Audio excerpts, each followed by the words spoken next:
গরমে তৃপ্তির স্বাদ পেতে লাচ্ছির কিন্তু জুড়ি নেই।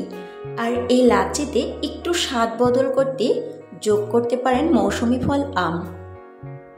ভীষণ গরমে পাকা আমের ঠান্ডা ঠান্ডা লাচ্ছিটা খেতে এত ভালো লাগে বলে বোঝানো যাবে না। 1 কাপ নিয়েছি পাকা আমের কিউব আর 4 টেবিল চামচ দিয়েছি মিষ্টি দই, 2 টেবিল স্পুন দিয়েছি চিনি এবং 2 টেবিল স্পুন দিয়ে দিচ্ছি পাউডার মিল্ক। অরিজিনাল লাচ্ছির টেস্টটা পেতে কিন্তু অবশ্যই গুঁড়া দুধটা ব্যবহার করতে হবে। আর যাদের হাতের কাছে গুঁড়া দুধটা থাকবে না তারা চাইলে এখানে পানি এবং গুঁড়া দুধের পরিবর্তে সরাসরি লিকুইড মিল্কটা ব্যবহার করতে হবে। সবগুলো ইনগ্রেডিয়েন্টসকে আমি এভাবে ব্লেন্ড করে নিয়েছি। এরকম সুন্দর সহজ এবং সুস্বাদু রেসিপি পেতে অবশ্যই দিলশাহারা জুয়েলারির সাথেই থাকবেন। ভিডিওটি ভালো লাগলে একটি লাইক করবেন এবং চ্যানেলটিতে সাবস্ক্রাইব করে পাশে থাকার আমন্ত্রণ করছি।